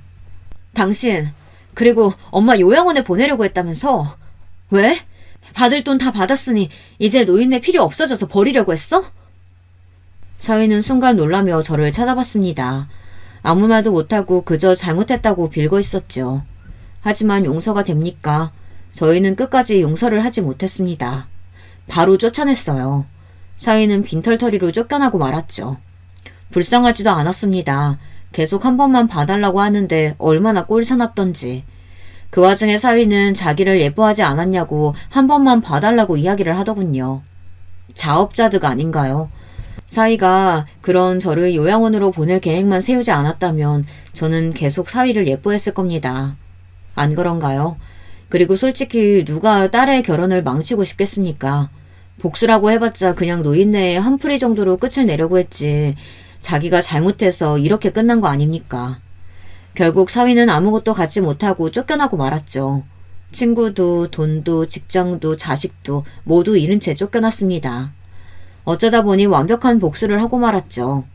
딸은 그 사건 이후로 회사를 그만두고 사위가 하던 가게를 그대로 받아 이어갔습니다. 딸은 오히려 속이 편하다고 말하더라고요. 제가 그렇게 하지 않았더라면 사위가 나가지도 않았을 거고 그럼 이렇게까지 되지 않았을 테지만 그래도 속지 않고 사랑스러운 저희 가족끼리 살 수 있다는 게 다행이었습니다. 어쨌든 사위 덕에 사랑하는 딸과 손주와 살고 있으니 그거 하나는 고맙다고 말하고 싶네요. 덕분에 저는 행복하게 살고 있습니다. 여러분도 혹시 의도치 않게 누군가에게 복수를 한 적 있으실까요? 아니면 복수를 하지 못하고 살고 계신가요? 복수를 하지 않든 복수를 하든 여러분의 선택이 올바른 길이라는 거 잊지 않았으면 좋겠습니다. 그렇다고 복수를 위해 너무 망가지지 않았으면 좋겠네요. 저를 보세요. 시부모님은 나이 들어 죽고 남편이란 작자도 사고 나서 죽고 제가 모든 재산을 받았고 결국 제가 제일 편안하게 살고 있지 않습니까? 그리고 사위도 보세요. 제가 불을 켜고 아등바등 복수를 하려고 했다면 사위는 일찍 알아차리고 이렇게까지 나락으로 떨어지지 않았을 겁니다. 분명 잘못 살고 있는 사람들은 결국 벌을 받게 되어 있는 것 같습니다. 죽어서라도 받을 거라고 생각해요. 물론 제가 편히 살 수 있기 때문에 이런 소리도 하는 거겠죠. 그럼 이 늙은이 더는 헛소리 하지 않고 그만 이야기를 끝내도록 하겠습니다. 이 긴 이야기 들어주셔서 정말 감사합니다. 여러분, 두 번째 사연 시작하기 전에 좋아요, 구독 꼭 눌러주실 거죠? 그럼 두 번째 사연 바로 시작합니다. 저는 우리나라의 40대 평범한 가장이었습니다. 어릴 적부터 평생을 성실히 살아오신 부모님을 보고 자라 사소한 방황 한 번 하지 않고 무탈하게 자라왔다고 자부할 수 있었죠. 매일 새벽 4시면 칼같이 일어나셔서 신문 보급소 문을 여시고 신문 배달까지 하시던 부모님과 바쁜 부모님을 돕기 위해 어릴 적부터 저를 위해 아침을 차려주던 누나까지 가족 모두가 한 팀처럼 움직였으니 저 또한 성실하게 생활하며 부모님을 도울 수 있는 일이라면 뭐든지 해야 한다고 생각했죠. 물론 성실한 부모님이라고 해서 제게도 다 좋기만 한 것은 아니었습니다. 항상 당신들께서 평생을 쉬지 않고 일을 하시는 이유는 저와 누나 때문이라고 매일같이 말씀하셨으니까요. 거기다 두 분 모두 새벽부터 일을 하시면서도 저희를 챙기는 일은 물론이고 할아버지, 할머니까지 모시고 사셨습니다. 제가 고등학교 다닐 무렵 할아버지의 건강이 갑자기 안 좋아지셔서 아버지께서 할아버지를 돌봐야 할 일이 많아지기 시작했습니다. 그래서 아버지께서 하시던 신문 배달을 제가 하겠다고 자진했죠. 학생이 공부를 해야지. 일찌감치 돈 버는 일 하기 시작하면 아버지처럼 평생 일만 하게 돼. 아침에 일찍 일어나고 배달하고 오는 게 오히려 정신이 더 맑아져서 공부하기 더 좋아요. 저는 진심으로 그렇게 생각했습니다. 오히려 새벽에 일어나 찬바람을 쐬고 들어오면 정신이 번쩍 들어 등교하기 전까지 공부하기가 오히려 좋았습니다. 야, 다른 보급소는 신문 구독하면 라디오도 주고 선풍기도 준다던데 니네 아버지네는 왜 아무것도 안 줘? 어? 우리 아버지가 몇 년째 구독해서 보시는데 니네 아버지네는 너무 얄짤없다고 다음번에 다른 보급소로 바꾸신대. 꼭 별로 친하지도 않은 녀석들이 가끔 아버지의 보급소에 대해 괜한 시비를 걸어올 때도 있었는데 다음번엔 사은품 넣어줄 테니까 부모님께 꼭 연장하시라고 해. 알았지? 라며 저는 오히려 너스레를 떨었습니다. 그런 제 자신감 있는 모습을 아이들은 오히려 더 좋아했어요. 그래서 저는 고등학교 3년 내내 반장을 도맡아 했고 전교회장 후보까지 오르기도 했습니다. 마지막까지 접전을 펼치다 몇 표 차이로 아깝게 부회장이 되긴 했지만 그 정도만으로도 저는 스스로 대단하다고 생각했고 부모님과 할아버지, 할머니께서도 자랑스러워 하셨어요. 저는 성적도 나쁘지 않아 수능을 보고 난 뒤 담임 선생님께서는 저를 불러 서울에 있는 대학을 추천하셨습니다. 수능 점수도 모의고사 때보다 잘 나왔고 학년 내내 반장에다가 전교 부회장까지 했으니 충분할 거야. 내가 따로 추천서 써줄게. 저는 서울까지 갈 생각은 없어서요. 저도 욕심이 아예 없는 것은 아니었지만 고향을 떠나고 싶진 않았습니다. 부모님과 조부모님 그리고 누나가 있는 이곳에 저도 함께 있고 싶었죠. 사내가 됐으면 더 큰 물에 나가 큰 인물이 될 생각을 해야지. 이 좁은 곳에 고여만 있으려고 하면 안 돼. 아버지는 지금까지 한 번도 본 적 없었던 얼굴로 남자가 그런 배포로 뭘 할 수 있겠냐 화를 내셨습니다. 저는 많이 놀라고 당황했지만 단 한 번도 부모님의 뜻을 거스른 적 없었고 앞으로도 그래야 한다고 생각했으니 부모님과 선생님 말대로 서울에 있는 대학에 원서라도 내보자 싶었죠. 떨어지면 떨어지는 대로 이곳을 떠나지 않아도 되니 저는 오히려 좋을 것 같았죠. 그런데 제 의지와는 다르게 떡하니 서울에 있는 4년제 대학에 붙어버리고 말았습니다. 저는 아직 부모님 그늘을 벗어나 단 한 번도 가본 적 없는 서울에서 지낼 자신이 없었습니다. 그래도 배포가 넓어야만 하는 게 남자였으니 결코 겉으로는 겁이 난다는 사실을 드러낼 수 없었습니다. 저는 입학을 몇 주 앞두고 아버지와 서울에 올라와 집을 구하러 돌아다녔습니다. 남자가 월세는 무슨 월세? 남한테 돈까지 주면서 살아버릇하면 절대 돈 못 모아. 무조건 돈 생기는 족족 모아서 서울에 집부터 사야지. 알았냐? 예, 아버지. 그리고 다른 건 신경 쓰지 말고 공부해서 무조건 좋은 회사에 들어갈 궁리부터 해. 괜히 돈 걱정한다고 아르바이트 같은 거 할 생각 말고. 돈 걱정, 집안 걱정은 절대 하지 말라고 하시며 당신들도 절대 내 자식 기죽게 안 할 테니 공부만 열심히 해서 하루라도 빨리 좋은 회사에 취직부터 하라며 몇 번씩 당부를 하셨습니다. 그렇게 저는 처음으로 혼자 지낼 수 있는 공간이 생겼어요.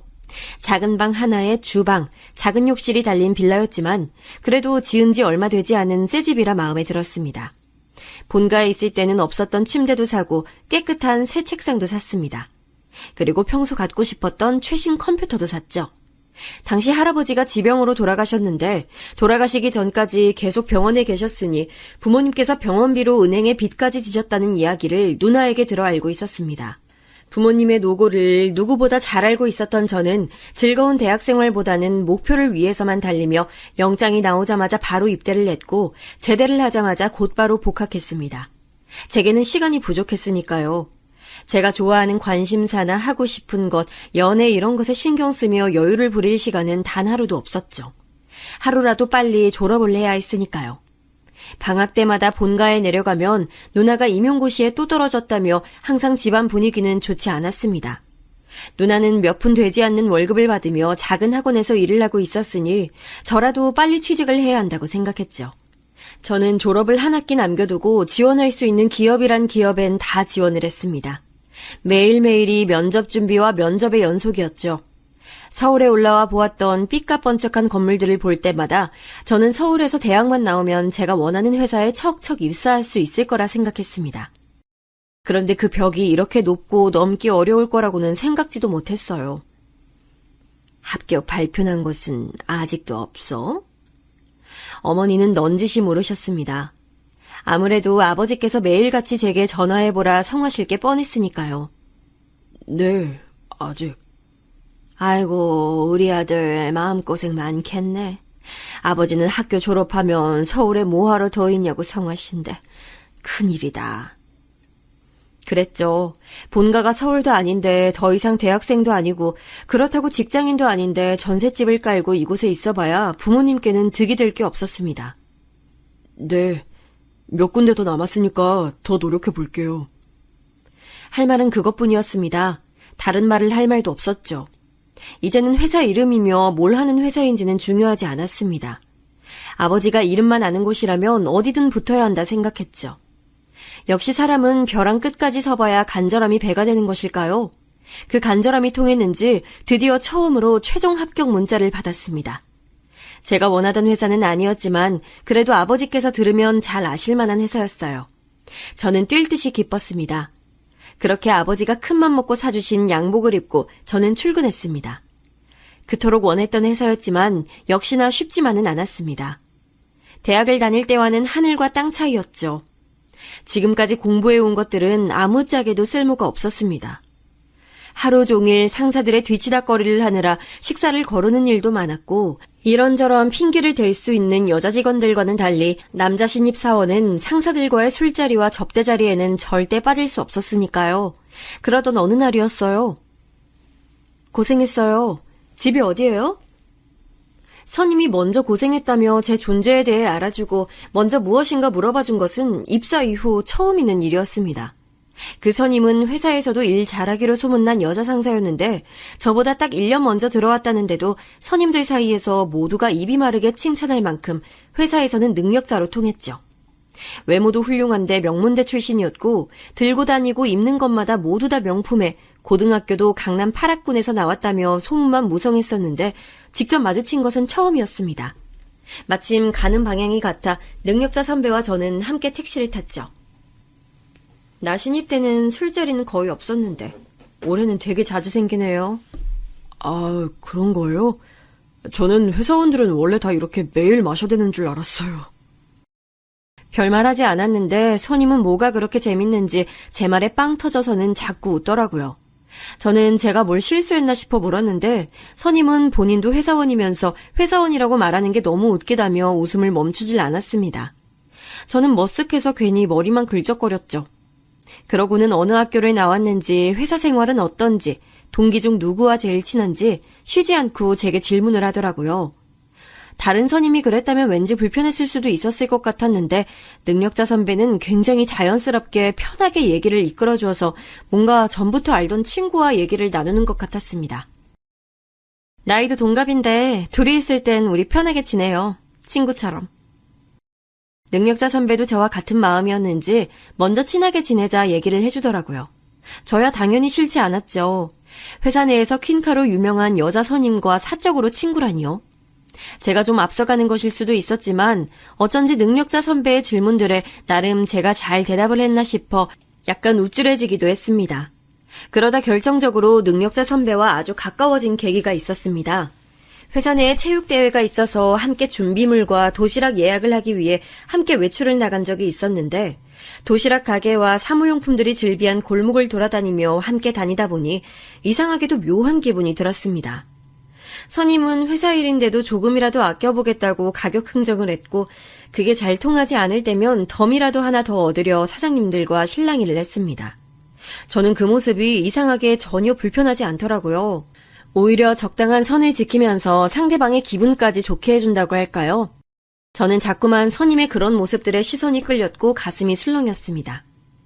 그 나이까지도 모태솔로나 다름없었던 저는 처음 느껴지는 감정과 떨림에 심하게 동요하기 시작했습니다. 제 마음을 의식하기 시작하자 감정은 걷잡을 수도 없이 커져버렸고 점심을 함께 먹는 내내 제 앞에 마주 앉은 선임의 얼굴을 똑바로 쳐다볼 수조차 없더군요. 너무 떨려서요. 그런데 그때 선임의 휴대폰으로 누군가에게 전화가 걸려왔는데 왠지 급한 일인 것 같았습니다. 왜요? 회사에 무슨 일 생겼어요? 회사는 아니고 어머니께서 갑자기 쓰러지셔서 응급실이라고.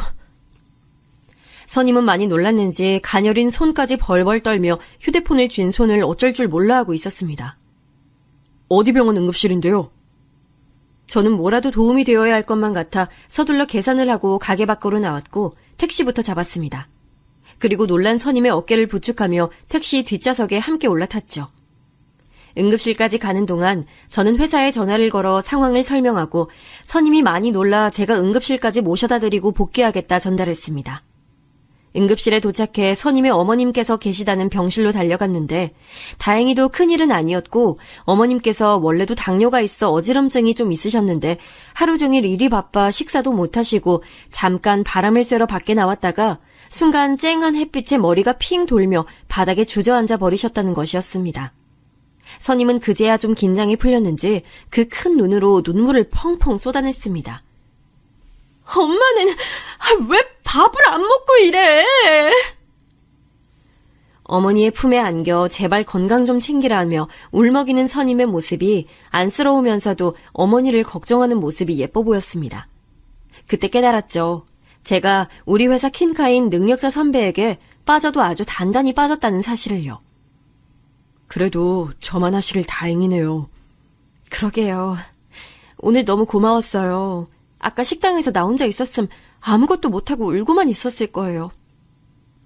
저는 제가 한 것도 없는데 선임이 자꾸만 고맙다고 말하는 게 괜히 쑥스러워서 저희 할머니께서도 당뇨가 심하신데 끼니를 거르거나 두통이 있을 때 외출하는 건 삼가야 한다며 어머니께도 꼭 알려드리라면서 선임의 눈도 제대로 마주치질 못한 채 횡설수설 말했습니다. 그러자 선임은 저와 함께 있으면 왠지 마음이 편하다면서 병실 앞에 앉아 이런저런 얘기들을 함께 나눴습니다. 선임은 어릴 때 아버지가 갑작스레 사고로 돌아가셔서 그때부터 어머니가 혼자 힘으로 자신을 키워주셨다는 얘기부터 최근 들어 어머니 건강이 자꾸만 나빠지시는 것 같아 걱정이 된다는 얘기까지 제게 해줬습니다. 저는 어쩐지 기분이 좋았습니다. 회사에서는 다들 잘 알지도 못하면서 선임의 겉모습만 보고 고생 한번 안 해보고 좋은 집안에서 공부만 하며 커온 요조숙녀로들 알고 있었지만 저는 선임의 진짜 모습을 알게 된 것 같아서요. 그날 이후 저와 선임은 급속도로 가까워졌습니다. 회사에서뿐만이 아니라 퇴근 후에도 만나 함께 저녁을 먹기도 했고 쉬는 날은 함께 영화를 보기도 했습니다. 저희는 언젠가부터 자연스레 서로에게 말을 놓았고 이름을 부르기도 했습니다. 그렇게 점점 더 가까워지자 자연스레 연인으로 발전이 됐죠. 그렇게 시간이 흘러 이제는 여자친구가 된 선임은 대리로 승진을 했고 저는 얼마 전에 적금이 만기돼 이사를 하게 됐습니다. 아직 전세이긴 했지만 그래도 회사와 거리도 더 가까워졌고 전에 살던 집보다 넓은 거실에 투룸이라 전보다 훨씬 널찍하니 좋았습니다. 시작은 부모님의 도움이 있었지만 그래도 30이 되기 전에 조금이나마 제 힘으로 뭔가 이뤄낸 것만 같아서 집에 들어올 때마다 뿌듯했죠. 여자친구와 저는 거의 매일 집에서 데이트를 했습니다. 여자친구도 매일 출퇴근에 야근도 많이 하다 보니 퇴근하면 자연스레 저희 집에서 함께 저녁을 먹곤 했죠. 제 맘 같아서는 주말에도 만나 놀러 다니고 데이트도 하고 싶었지만 여자친구는 항상 주말이면 집에서 쉬고 싶다고 했어요. 그리고 여자친구의 어머니께서 워낙 혼자 계신 걸 싫어하신다며 주말에는 항상 어머니와 함께 있어드리려고 하는 것 같더라고요. 엄마가 한번 보고 싶다고 같이 식사 자리 한번 하자고 하시는데 어때? 너무 좋지. 내가 어머니 맛있는 거 대접할게.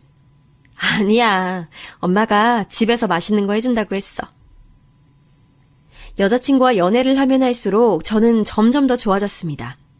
혼자 서울에 올라와 산 지도 10년 가까이 되다 보니 매일 혼자 밥을 먹고 혼자 아침에 눈을 뜨는 게 너무 외롭고 씁쓸했습니다. 안 그래도 저는 하루라도 빨리 여자친구와 함께 살고 싶다는 생각하며 결혼 생각이 간절했습니다. 그런데 여자친구가 먼저 어머님께 인사를 가자고 말해주니 너무 좋았습니다. 그렇게 저는 정식으로 처음 그녀의 집에 가게 됐습니다. 매일 집 앞 골목에서만 헤어지다 집 안까지 들어간 것은 처음이었죠. 저는 어머님이 좋아하신다는 과일과 케이크 그리고 제가 따로 미리 주문해 놓은 꽃다발까지 양손 가득 바리바리 들고 갔습니다. 어머니께서는 너무 밝은 얼굴로 저를 맞이해 주셨어요. 어머, 반가워요. 오랜만에 솜씨 좀 내봤는데 맛있나 모르겠네. 와, 다 너무 맛있을 것 같아요. 잘 먹겠습니다. 미리 차려주셨다는 상은 이미 상다리가 휘어질 듯 진수성찬이 차려져 있었습니다. 딸은 엄마의 음식 솜씨를 닮는다는데 여자친구의 실력도 기대될 정도로 어머니의 음식은 너무 훌륭했습니다. 부모님은 지방에 계시다고? 예, 고향에서 신문 배급소 하고 계세요. 배급소를 오래 하셨다고 들은 것 같은데 아직도 하고 계신 걸 보면 아직 경제적으로 많이 힘드신가? 아, 많이 힘드신 건 아니고요. 아버님이 오랫동안 한 가지 일만 성실히 해오셔서 그런지 할 수 있으면 계속 일을 하고 싶어 하세요. 아직 누나도 결혼을 안 하기도 했고요. 성실하기만 하시면 되나? 재산을 좀 불리셔야지. 조모님도 모시고 산다고 들은 것 같은데 그럼 집이 좀 커야겠네. 가족들 모두 지금 하고 계신 배급소 건물에 살고 계세요. 어머? 배급소 건물이 아버님 거구나? 아, 예. 처음엔 꼬치꼬치 모르시는 게 귀한 딸내미 혹시나 괜한 남자 만나 고생할까 싶은 마음에 그러실 수 있겠다 싶으면서도 한편으로는 뭐 이런 것까지 모르실까 싶은 것도 있었습니다. 할머님의 연세나 그전에는 무슨 일을 하셨는지까지 어머니의 끝도 없이 이어진 질문 세례에 이것저것 정신없이 대답을 하다 보니 어느새 어머님과 여자친구는 과일과 커피를 준비하고 계셨습니다. 저는 기다리며 집을 둘러봤습니다. 여자친구의 집은 제가 서울에 처음 올라와 살던 전셋집과 비슷한 평수의 집이었어요. 방 하나에 작은 창고방 하나, 거실이라고 말하기에는 너무 주방과 가까운 그런 집이요. 일찍부터 혼자 되셨으니 평생을 혼자 일하시며 딸을 키우기가 쉽지 않으셨겠다는 생각에 여자친구가 저희 집에 올 때마다 했던 말이 떠오르더라고요. 나는 한 번도 제대로 된 내 방을 가져본 적이 없어. 제대로 된 내 방? 왜 있잖아. 침대, 책상, 화장대, 오롯이 내 물건만 있는 내 방. 어릴 때부터 사정이 좋지 않아 어머니와 단둘이 이 집 저 집을 이사 다니다 보니 항상 작은 집에서 어머니와 같은 방을 썼다는 얘기를 여자친구에게 종종 들어 알고는 있었지만 실제로 제 눈으로 직접 그 모습을 보고 나니 조금 속상한 마음이 들었죠. 그리고 꼭 돈을 열심히 모아 결혼을 하게 되면 제 아내가 된 여자친구를 위해 그녀가 좋아하는 것들로만 꾸민 방을 선물로 주고 싶다고 다짐했습니다. 제가 지금까지 살아오며 했던 많은 다짐들은 항상 이뤄지곤 했으니 이 또한 꼭 이룰 수 있을 거라고 생각했죠. 그런데 그날 과일과 커피를 마시며 여자친구와 어머님이 나눈 대화들이 시간이 흐를수록 조금씩 걱정되기 시작했습니다. 부모님이 다 지방에 계셔서 서울에 혼자 사는 아들 걱정이 많으시겠네. 예, 그래서 빨리 결혼하라고 성하세요. 어머, 그래? 부모님께서 아들 장가 보낼 준비를 다 해놓으셨나? 그때까지만 해도 원래 솔직하시고 유쾌하신 성격이시다 보니 딸 가진 어머님의 걱정이 섞인 농담 반 진담 반 하는 사소한 질문이라고 생각했습니다. 아버지께서도 요즘 여자들이 서울에 30평대 아파트 아니면 결혼을 안 하려고 한다더라 하시면서 농담하시긴 하셨어요. 와, 아파트? 나 아파트 너무 살아보고 싶었는데. 그러게, 우리는 아파트 한 번도 못 살아봤네. 난 아파트 살면 베란다 확장 이런 거 안 하고 꼭 베란다 있는 게 좋더라.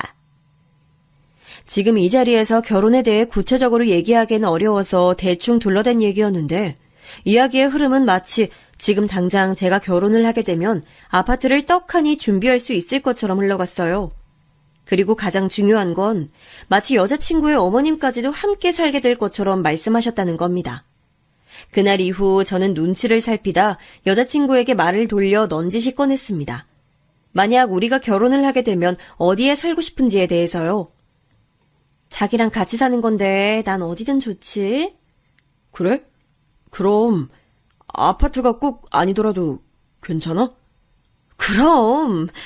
그날 한 얘기는 농담이지. 우리 자기 부담 가졌구나. 역시 제 여자친구였습니다. 다른 여자들처럼 서울에 30평대 아파트가 없으면 결혼 못한다며 헤어지자고 할 여자가 아니었죠. 그런데 다시 돌아온 여자친구의 대답에 저는 놀라 순간 무슨 말을 해야 될지 모르겠더라고요. 집은 아파트든 단칸방이든 상관없는데 사실 난 엄마랑 떨어져서 산다는 건 아예 생각해 본 적은 없어. 응? 그게 무슨 소리야? 난 결혼해도 엄마랑 같이 살고 싶어. 아무리 그래도 결혼하면 당연히 독립해서 나와야지. 엄마는 나 없으면 많이 외로워하실 거야. 이 이야기는 도대체 무슨 뜻일까요? 30이 다 된 성인이 어머니와 떨어져서 산다는 걸 생각해 본 적이 없다니 말입니다. 저는 여자친구가 들어도 기분이 나쁘지 않을 말들을 골라 계속해서 생각해 봤지만 도저히 떠오르질 않았습니다. 그날도 결국 속 시원한 얘기는 나누지 못한 채 마음이 찝찝한 상태로 돌아왔죠. 물론 여자친구와 어머니가 오랫동안 서로 의지를 하며 살아온 세월을 생각하면 아예 이해하지 못하는 것도 아니었습니다. 하지만 결혼을 해서 저와 함께 산다는 건 전혀 다른 문제였죠. 처가살이도 생각해 본 적이 없는데 제가 모시고 산다니 말입니다. 오랜만에 만난 대학 때 친구들에게 고민 비슷하게 말을 꺼냈는데 다들 노발대발 난리들이더군요. 이미 결혼을 한 친구들은 더 난리였습니다. 시집살이는 옛말이고 요즘은 장모님들이 아이를 봐주시는 일이 많다 보니 자주 서로의 집을 왕래하는 일이 많아지면서 장서 갈등이라는 말이 나올 정도로 심각한데 심지어 결혼함과 동시에 장모를 모시고 산다는 건 아주 신중히 생각해봐야 할 문제라고요. 듣고 보니 단순히 생각할 문제는 아니었습니다. 그리고 가장 중요한 건 저희 부모님께서 허락할 리 없는 문제였죠. 하지만 제가 너무도 사랑하는 여자친구에게 이런 제 마음을 어떻게 전달해야 할지 도무지 떠오르질 않았습니다. 그러던 와중에 할머니가 돌아가시게 되어 고향에 내려가게 됐는데 여자친구가 자신도 함께 내려가 도울 일이 있으면 돕겠다며 함께 가자고 하더라고요. 제 여자친구였지만 정말 천사나 다름없었습니다. 어떤 여자가 결혼도 하기 전에 그 먼 시골까지 내려가 어른들만 잔뜩 계신 곳에 가고 싶겠어요. 역시 제가 살아가는 사람이다 싶었죠. 할머니의 장례로 며칠 동안 정신이 없었는데도 저희 부모님께서는 처음 만난 제 여자친구가 마음에 드셨는지 슬픈 와중에도 여자친구를 챙기는데 여념이 없으셨습니다. 할머니도 보셨으면 너무 좋아하셨을 텐데. 엄마는 그렇게 시집살이를 하고도 할머니 돌아가신 게 슬퍼? 얘는? 당연하지. 너 행여나 아버지 앞에서 그런 소리 말어? 제 여자친구를 만나서 기쁜 마음이 크면서도 어머니는 할머니께 그 모습을 보여드리지 못해 아쉬워하셨는데 누나는 그런 어머니의 모습마저 마음에 들지 않았는지 돌아가신 할머니 영정사진이 바로 눈앞에 버젓이 있는 앞에서도 투덜거렸습니다. 제가 좀 더 빨리 인사드리러 올 걸 그랬나 봐요. 저도 할머니 꼭 뵙고 싶었는데. 아이고, 얼굴만 예쁜 게 아니라 말도 예쁘게 하네. 제 여자친구는 정말이지 부족한 점이라고는 없는 여자였습니다. 그 좋은 대학에 좋은 직장까지 다니려면 내내 공부만 해도 시간이 모자랐을 텐데 어쩜 그렇게 나이도 어린 아가씨가 눈치도 빠르고 손도 야물딱지냐며 저희가 서울로 올라오고 나서도 저희 부모님께서는 입이 마르게 여자친구를 칭찬하셨습니다. 서울 깍쟁이라는 말도 다 틀린 말인가 보다. 그렇게 예쁘고 싹싹한 아가씨 절대 놓치면 안 돼. 결혼 비용 때문에 미루는 거면 걱정하지 말고 빨리 날짜부터 잡어. 아버지는 마음이 급하셨는지 집 사는데 필요한 돈은 어떻게든 도와줄 테니 후딱 식부터 올리라며 성하셨습니다. 아버지 말씀이 맞았습니다. 이런저런 고민이 있다고 해도 세상에 하나뿐인 제 사랑스러운 여자친구를 놓칠 순 없었죠. 뒷일이 어떻게 되든 한번 밀어붙여보자 싶었습니다. 저는 굳게 마음을 먹고 여자친구에게 프로포즈를 했습니다. 여자친구가 평소 좋아하던 식당을 빌려 노래도 부르고 미리 준비해둔 반지도 꺼내 손가락에 끼워주었죠. 프로포즈가 끝나고 감동의 여파가 아직 가라앉지 않은 분위기 속에 저는 달콤한 디저트를 먹으며 여자친구와 결혼에 대해 진지한 대화를 나눠봐야겠다고 생각했습니다. 저는 부모님께서 여자친구를 너무 마음에 들어 하신다는 말로 천천히 운을 뗐습니다.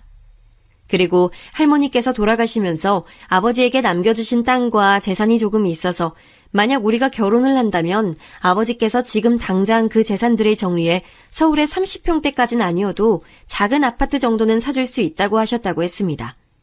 그러자 여자친구는 제게 와락 안기며 저희 부모님께서 능력자라며 엄지손가락을 축혀 올리더니 어떻게 서울의 아파트까지 사주실 수 있냐고 엄청 좋아하더라고요. 우리 엄마도 너무 좋아하시겠다. 그건 그렇고 사실은 나 그거에 대해 물어보고 싶었는데. 응? 뭔데? 물어봐. 자기 어머님 말인데 혹시 우리가 결혼해서 자기가 나오게 되면 혼자 살기 힘드실까? 제 질문에 여자친구는 잠시 아무 말도 없이 가만히 저를 바라봤습니다. 그 잠깐의 정적이 흐르는 동안 저도 수많은 생각들이 스쳐 지나갔죠. 우리 엄마 조리원에서 3교대 근무라 새벽까지 나가시기도 하고 매일 아기 안고 일하시다 보니까 몸도 성한 데가 없어. 알지.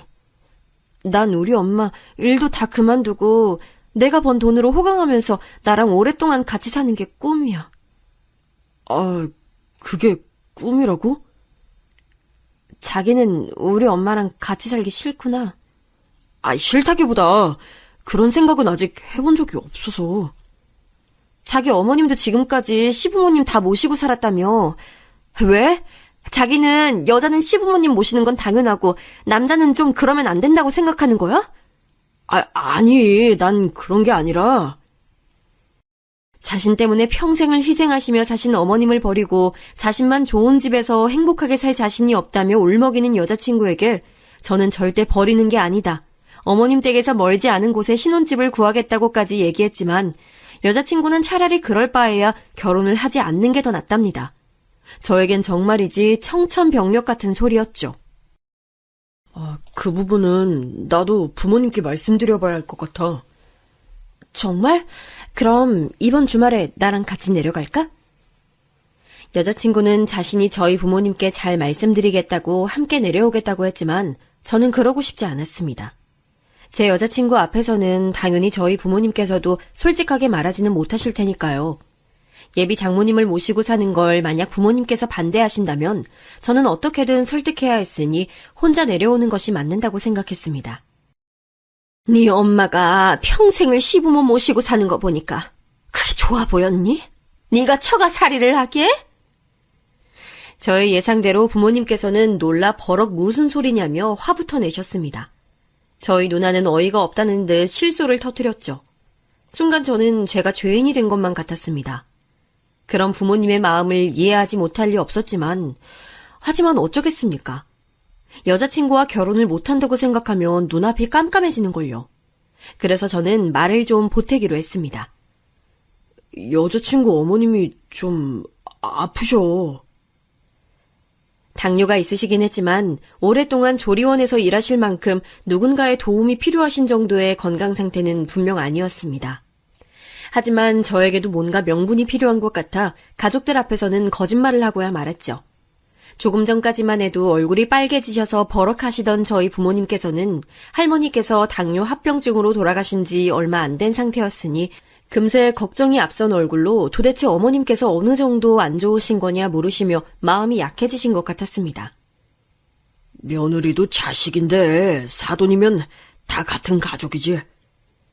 라고 하시며 아버지께서 운을 떼시자 아버지보다도 더 반대하셨던 어머니께서는 아이고 내 팔자야를 연신 외치시며 방문을 세게 닫고 들어가 버리셨습니다. 저는 알 수 있었습니다. 저희 부모님께서도 시원스레 대답해 주시진 않았지만 암묵적인 허락을 받았다는 것을요. 철도 없이 저는 기뻤습니다. 한편으로는 앞으로 제가 이 큰일을 잘 감당할 수 있을까 걱정이 되기도 했지만요. 저와 여자친구는 우여곡절 끝에 결혼식을 올리게 됐습니다. 결혼식 날짜와 식장을 잡고 나니 정말 제가 결혼을 하는구나 실감이 나더군요. 그리고 저는 여자친구와 함께 회사에서 멀지 않은 곳에 아파트를 구하러 다녔습니다.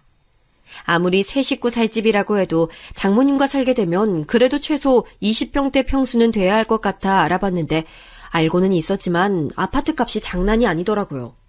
지금 제가 살고 있는 전세금을 빼도 최소 3억 이상은 아버지에게 도움을 청해야 했죠.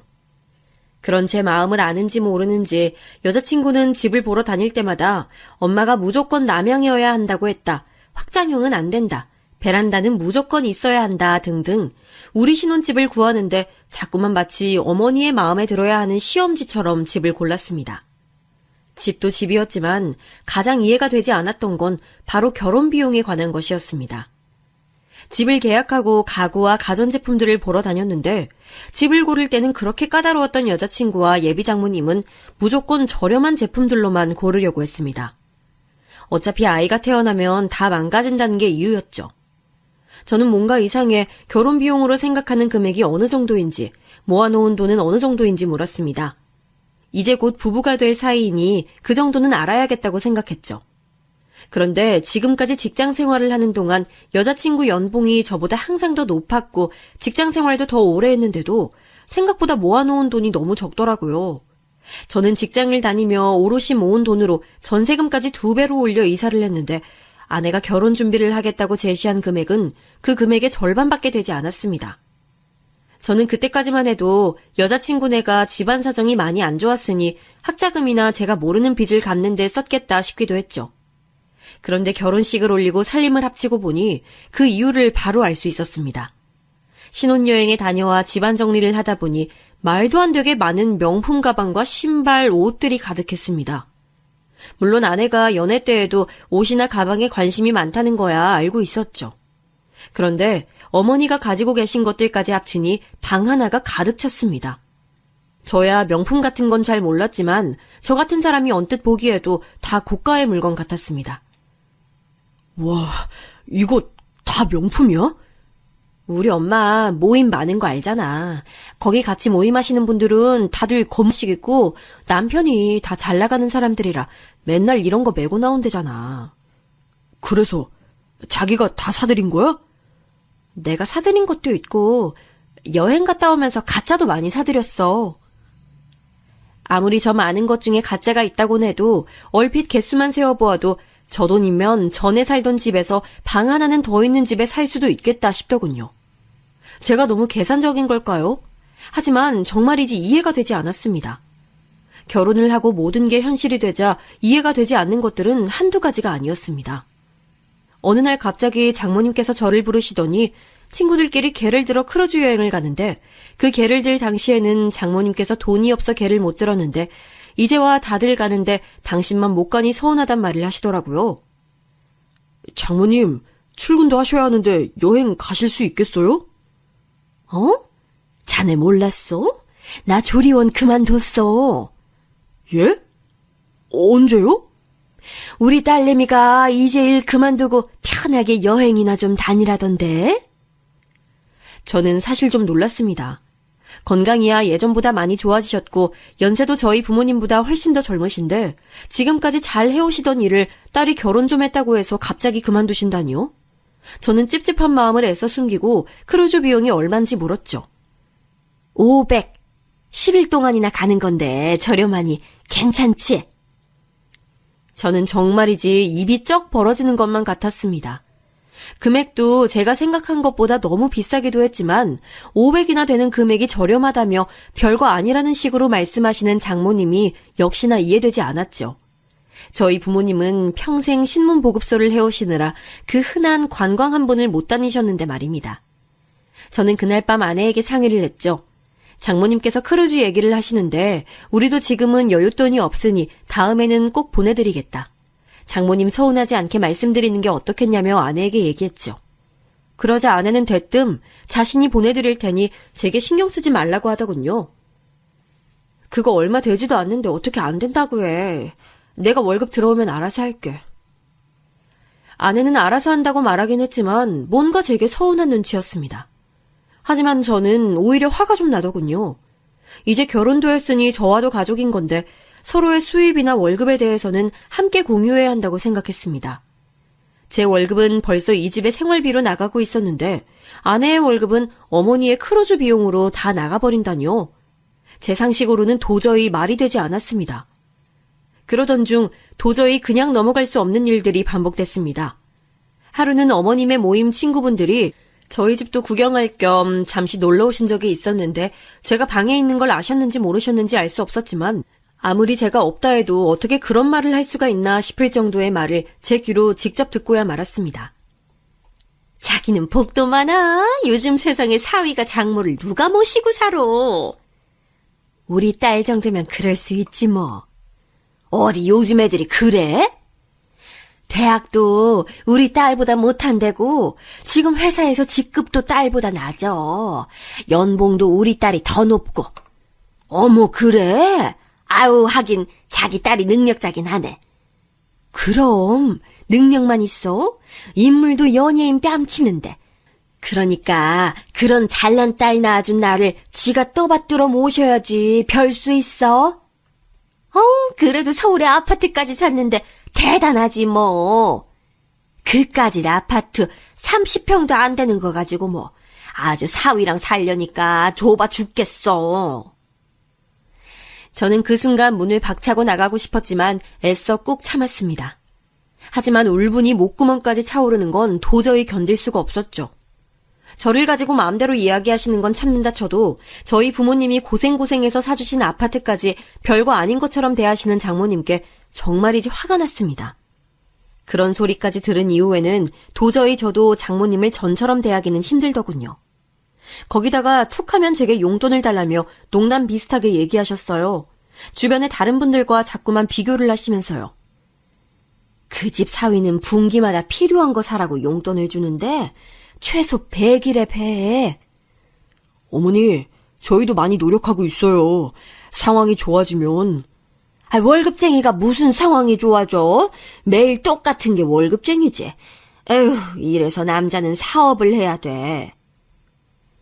언제는 월급쟁이가 안정적이고 좋다고 하시더니 이제는 제 모든 게 마땅치 않으신지 매일같이 꼬투리를 잡으셨어요. 주변 사위들과 비교하는 것도 모자라 이제는 아내 주변 친구들의 남편들과도 비교를 하셨죠. 걔는 너보다 잘난 게 하나도 없는데 어디서 그런 남자를 만났다니? 엄마, 무슨 그런 말을 해. 으이그, 정서방 봐. 우리 애가 이렇게 착해 빠져서 남들 다 계산기 두드려보고 남자 만나고 있을 때 우리 애는 자네 착한 것만 봤다니까. 같은 공간에 산다는 것 자체가 이렇게 힘든 줄 몰랐습니다. 처음에는 제 눈치라도 좀 보시는 것 같더니만 시간이 좀 흐르자 할 말 안 할 말까지 구분할 줄 모르시더라고요. 하지만 사람 사는 게 어디 다 제 마음 같은가요? 아내와 저에게도 꿈만 같던 아이가 생기자 다른 것들은 생각할 겨를도 없이 행복하기만 하더군요. 제게는 때론 얄밉기도 한 장모님이기야 했지만 당신의 딸에게만큼은 언제나 진심인 분이셨죠. 입덧으로 아무것도 먹지도 제대로 자지도 못하는 딸을 위해 매일같이 직접 만든 음식에 매일 야근으로 바쁜 저를 대신해서 병원에도 같이 가주시고 매일 밤마다 마사지도 해주시더라고요. 그러다 안타깝게도 10주를 채 넘기지 못하고 아이를 먼저 보내게 됐는데 저는 도저히 회사에 출근할 엄두도 나질 않아 한 달을 넘게 무급휴가 신청을 냈습니다.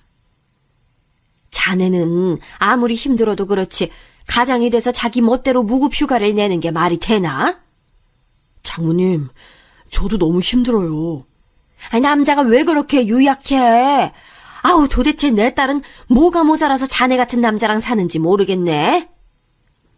언제나 제게만은 모진 말을 툭툭 내던지시는 장모님이시기야 했지만 그래도 아내는 그때 이후로 전보다 더 장모님을 많이 의지하고 있는 것처럼 보였어요.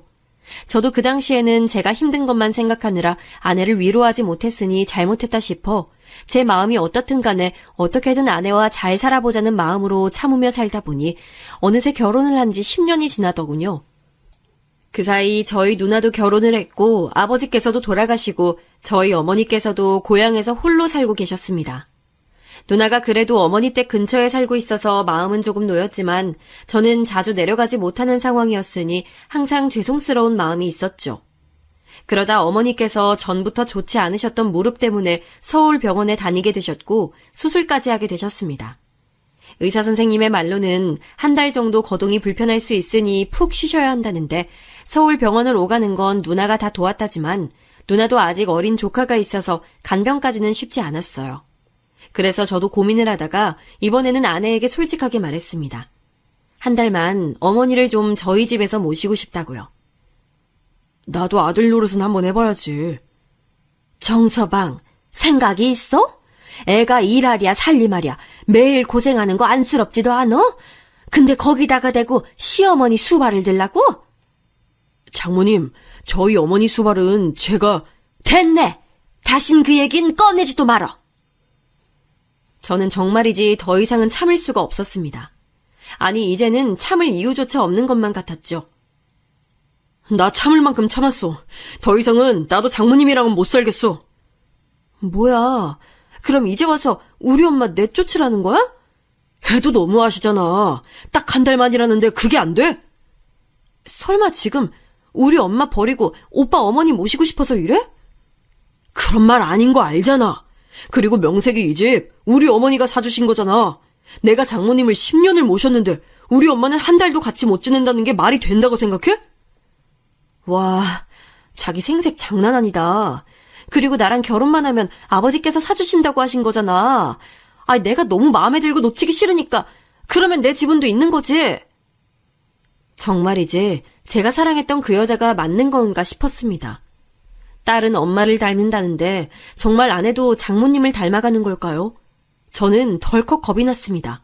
평생 이렇게 살 것만 같아서요. 정말 나도 지쳤어. 못 참아주겠다. 뭐? 우리 이혼하자. 이혼하자는 제 말 한마디에 눈물을 터뜨린 아내의 소리에 역시나 방으로 쫓아오신 장모님은 제게 별의별 욕을 퍼부어대셨습니다. 저는 정말이지 미운 정마저도 다 떨어졌는데 화도 나질 않더군요. 그때 알았습니다. 더 이상 이렇게는 살 수 없다. 저는 목소리에 힘을 실어 장모님과 아내에게 차분하게 나가달라고 말했습니다. 제 말에 순순히 나갈 사람들이 아니었으니 저도 강하게 해야겠다 싶어 다음날 도어락 비번을 바꿔버렸죠. 그리고 이혼 서류도 아내의 사무실로 보냈습니다. 그러자 아내가 울며불며 제게 사정을 하더라고요. 지금 당장 돈도 한 푼도 없어 나갈 수도 없다고요. 어머님이랑은 절대 떨어져서 못 산다며. 잘난 당신 엄마랑 예전처럼 그 다 허물어져가는 월세집으로 돌아가면 되겠네. 제 선언에 아내도 그제야 실감이 나는지 똥줄이 타는 듯 보였습니다. 그날 저녁 문을 열어달라는 아내의 성화에 못 이겨 문을 열자 웬 아주머니와 찾아온 장모님의 행동은 정말이지 저 혼자만 보기엔 아까웠습니다. 아니, 이게 얼마짜린데 이걸 그거밖에 안 쳐줘? 좀 더 쳐줘. 알고 보니 장모님과 함께 온 사람들은 중고 명품을 사들이는 사람이었습니다. 이거 가짜잖아. 이런 거 팔다 걸리면 쇠고랑이야. 아유, 미치겠네. 이거 해봐야 월세방이나 없겠어? 이게 다 엄마 때문이잖아. 그러니까 엄마, 딸 이혼녀 만들기 싫으면 빨리 정서방한테 가서 빌어, 엄마. 빌긴 내가 왜 빌어? 네가 그 깡시골까지 따라가 봤더니 가족들이 다 순진하고 맹한 게 호구 잡기 딱이라며. 아, 이게 호구 맞아? 엄마가 촌구석 애들이 오히려 돈도 제법 있고 순진하다며. 이 두 사람의 실체를 차라리 몰랐으면 나았을까요? 정말이지 제가 지난 10년간 얼마나 바보짓을 하고 있었는지 알고 나니 기가 막히더라고요. 제 아내는 처음부터 제가 순진한 촌에서 자라 아무것도 모르는 시골 부모님의 경제적인 지원을 받고 있어 접근한 것이었습니다. 아이, 정서방, 뭘 그렇게까지 해? 정서방? 소름 끼치니까 다신 그렇게 부르지 마요. 우리가 10년이나 같이 산 세월이 있잖아. 10년? 말 잘했네. 처음부터 순진한 나랑 아무것도 모르는 우리 부모님 이용해서 당신들 팔자 고칠 생각으로 접근한 거 내가 다 정리해서 고소할 거니까 그렇게 알고 있어. 고소? 하, 우리가 뭘 어쨌다고 고소를 해? 내 명의로 된 집에서 10년 동안 무전 취식한 거, 내 월급으로 매일같이 둘이 명품 사고 여행 다닌 것만 해도 증거가 수두룩이야. 무전 취식? 자네 말 다 했나? 앞으로는 당신들하고 한마디도 안 해. 앞으로는 내 변호사랑 얘기하게 될 거야. 저는 통쾌하면서도 정말이지 씁쓸했습니다. 장모님의 말대로 제가 이런 사람들과 자그마치 10년을 살았다니요. 아주 오랫동안 생각한 적 없었지만 알고 보니 저희 어머님도 아파트에서는 살아본 적이 없으셨습니다. 명품백도 가져본 적 없으셨죠. 이제 더는 미련도 미움도 없었습니다. 앞으로 남은 시간은 이 집에서 저희 어머님과 행복하게 살아볼 거니까요.